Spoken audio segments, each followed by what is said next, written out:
Hare Krishna. So welcome to Gita 365, the complete Bhagavad Gita study course. पिछली session में हम लोग first chapter की 13 श्लोक तक पढ़ा था। आज हम पढ़ेंगे 14th एंड 15th। तो अभी तक हम लोगों ने देखा कि धृतराष्ट्र संजय से पूछते हैं कि कुरुक्षेत्र युद्ध क्षेत्र में जो पांडव और कौरव सेना एकत्रित हुए तो उन्होंने क्या किया। तो संजय पहले वर्णन करते हैं कि दुर्योधन पांडव सेना को देख के वो भयभीत होकर वो द्रोणाचार्य के पास आके तो अपने वचन बोलते हैं। तो अब संजय ने पूरा डिस्क्राइब किया कि दुर्योधन ने क्या क्या बोला द्रोणाचार्य को, और फिर वहां पे भीष्म पितामह और जो है शंख बजाया और बाकी सारे सेना उन्होंने भी शंख और नाना प्रकार की वाद्य बजाने लगे। तो ये डिस्क्रिप्शन उन्होंने कौरव की साइड का वर्णन किया। अब संजय धीरे धीरे अपनी दृष्टि जो है वो कौरव की साइड से पांडवों की साइड में लेके जा रहे हैं। और ऐसे मानिए कि जैसे कैमरा होता है, एक जगह पे फोकस होता है और फिर धीरे धीरे उसकी फोकस चेंज करते हैं। तो इसी तरह संजय अभी कौरवों की साइड से पांडवों की साइड के बारे में वर्णन करेंगे। तो आइए हम 14th श्लोक को पढ़ेंगे। तत से तरहयर उक्ते महति चंदने स्थित माधव पांडवश्चैव दिव्य शंख प्रदद्मतु। तो संजय जब वर्णन कर रहे हैं तो सबसे पहले क्या वर्णन कर रहे हैं? वो कर रहे हैं कि माधव और पांडव। तो माधव कौन है? माधव भगवान कृष्ण। तो यहाँ पे सबसे पहले नाम भगवान का आता है वो माधव। तो यहाँ पे सबसे पहली बार भगवान को संबोधित किया गया है। तो और साथ में पांडव, यहाँ पे पांडव का मतलब अर्जुन है। तो इस श्लोक में संजय अर्जुन के बारे में बता रहे हैं कि आप इस श्लोक के में अर्जुन का जो हीरो है वो हीरो का एंट्री हो रहा है इस सीन में। और कैसे एंट्री हो रहा है? जैसे ड्रामेटिक एंट्री हो रही है। तो इसमें जैसे कोई हीरो एंट्री करता है तो सबसे पहले उस हीरो को डायरेक्ट नहीं दिखाई देता है, उसको सबसे पहले उसका गाड़ी या उसका जो भी है ना उसका शूज या उसका वो चीज दिखाई देता है, फिर धीरे धीरे हीरो तक लेके जाता है फोकस। उसी प्रकार संजय यहाँ पे सबसे पहले क्या वर्णन कर रहे हैं कि अर्जुन की जो शक्ति है, उनकी जो पावर है वो वर्णन कर रहे हैं। तो सबसे पहले वो बोल रहे हैं कि जो घोड़ा है, जिस रथ में अर्जुन है उस रथ के जो घोड़ा है उस पे सबसे पहले फोकस लिया कि ये कैसा घोड़ा है? जो वाइट, शाइनिंग वाइट घोड़े हैं। और ऐसा घोड़ा ये कोई साधारण घोड़ा नहीं है, बहुत ही पावरफुल घोड़ा है। और ये घोड़ा ही जो है ये एक तरह से ये इंगित कर रहा है, हिंट दे रहा है कि कितना शक्ति जो है अर्जुन का है अभी। तो इस घोड़ा अर्जुन को कहाँ से प्राप्त हुआ? ये घोड़ा अर्जुन को गंधर्व लोक के जो गंधर्व की जो चीफ थे, प्रधान, वो चित्ररथ, उनसे अर्जुन को ये घोड़ा, स्पेशल घोड़ा प्राप्त हुआ। तो ये रथ को चलने के लिए जैसे ये घोड़ा सबसे महत्वपूर्ण होता है। जैसे कोई गाड़ी कितना स्पीड से चल सकता है, उसका टायर जो है गाड़ी का पहिया वो बहुत महत्वपूर्ण रोल प्ले करता है। तो उसी तरह एक घोड़ा जो युद्ध क्षेत्र में जो रथ होता है उसके जो घोड़ा है वो सबसे महत्वपूर्ण है। और ये यहाँ पे वर्णन कर रहे कि ये बहुत ही स्पेशल पावरफुल घोड़े हैं। और फिर बता रहे कि रथ कैसा है? बहुत ही मैग्निफिसेंट अर्जुन का रथ था। और ये रथ अर्जुन को कहाँ से प्राप्त हुआ? ये कोई साधारण बाकी युद्ध की जैसे रथ नहीं था।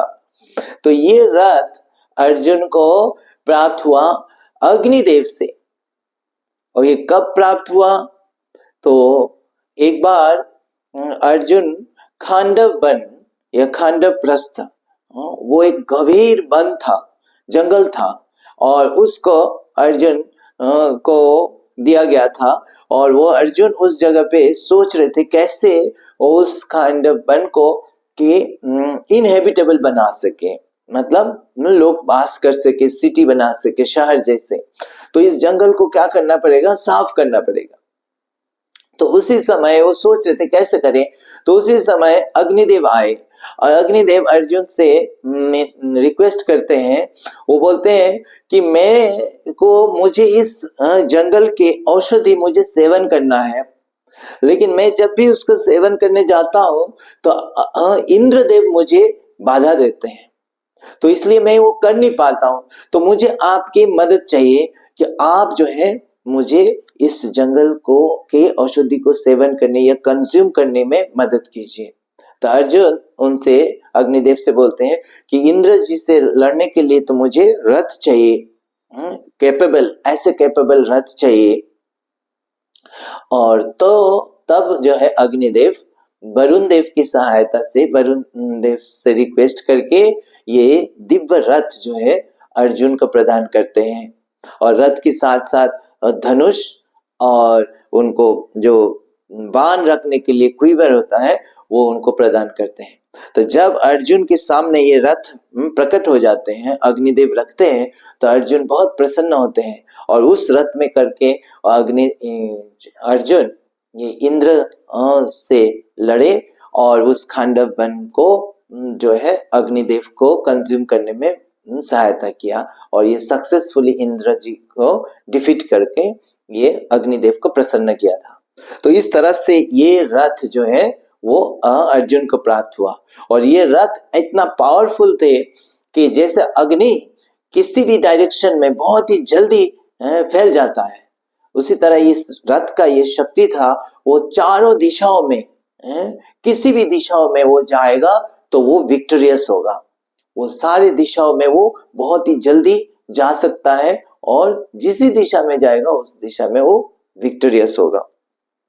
तो ये उनका रथ था, विशेष रथ। और फिर अर्जुन के साथ में कौन थे? साथ में भगवान, परम भगवान कृष्ण, माधव। तो ये माधव शब्द का क्या मतलब है? माधव शब्द का मतलब कि जो लक्ष्मी देवी के पति।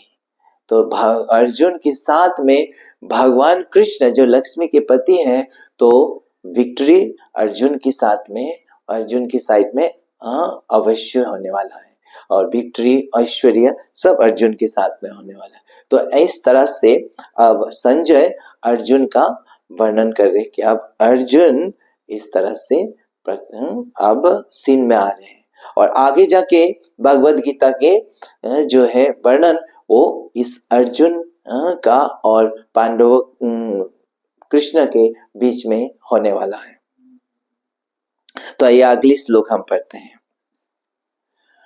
पंचजन्यं ऋषिकेश देवदत्तं धनंजय पंड्रम दद्मो महाशंखं भीम कर्म वृकोदर। तो अब बता रहे हैं कि कृष्ण और अर्जुन साथ में है रथ में। तो क्या कर रहे हैं? सबसे पहले जो है भगवान कृष्ण अपने शंख बजाते हैं। तो भगवान कृष्ण का शंख का क्या नाम है? पंचजन्य। तो ये पंचजन्य भगवान कृष्ण को कैसे प्राप्त हुआ? कैसे वो पंचजन्य भगवान कृष्ण के पास आए? तो जब भगवान कृष्ण और बलराम जी वो संदीपनी मुनि के आश्रम में शिक्षा ग्रहण किए, उसके बाद उन्होंने संदीपनी मुनि से जो है अपना गुरु दक्षिणा देने के लिए गए।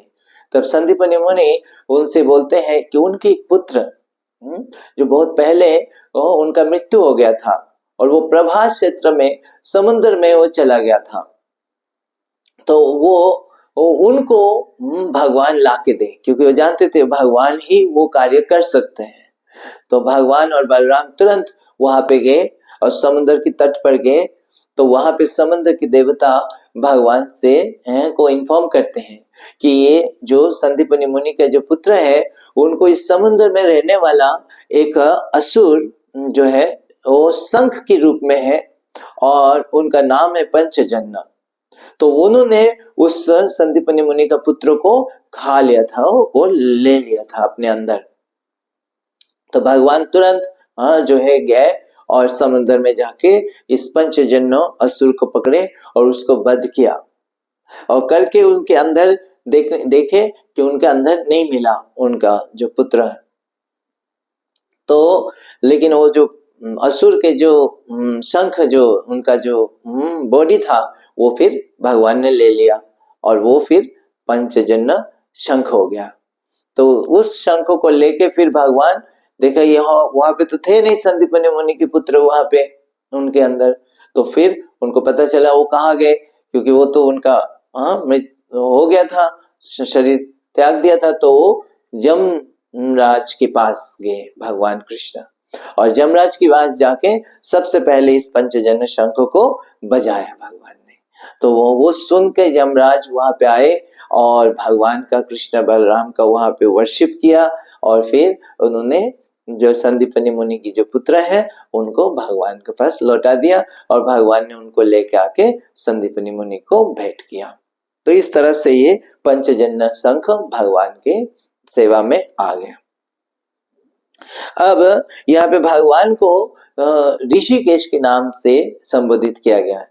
ऋषिकेश का मतलब क्या है कि ऋषिक का ईश, ऋषिक मतलब सेंसेस, इंद्रिया, इंद्रिय के जो स्वामी है या कंट्रोलर है वो ऋषिकेश है। तो हम सब का जैसे इंद्रिया है हमारा, हम ऋषि इंद्रिय को कौन कंट्रोल करता है? आत्मा कंट्रोल करता है। तो हम सब किसके अंश है? भगवान के अंश है। तो परमात्मा के रूप में भगवान सबके हृदय में है और सबके इंद्रियों को भगवान कंट्रोल कर सकते हैं और भगवान उनकी कंट्रोल करते विशेष करके जो भगवान के शरण में है।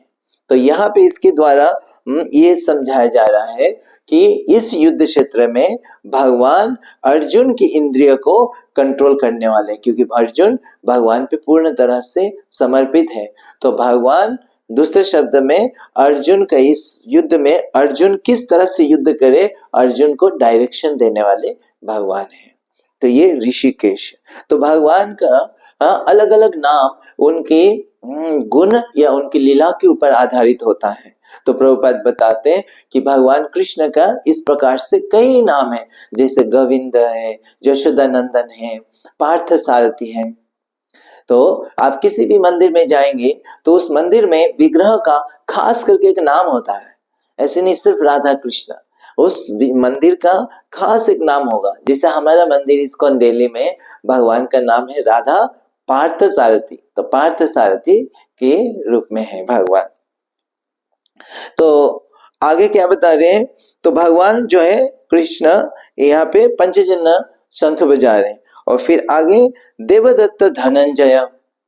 तो धनंजय कौन है? अर्जुन। अर्जुन को यहाँ पे धनंजय के नाम से संबोधित किया गया है। तो धनंजय का मतलब है जो धन को प्राप्त करता है।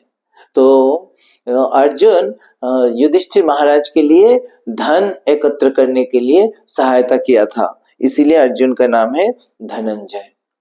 और अर्जुन कौन सा शंख बजाया? देवदत्त।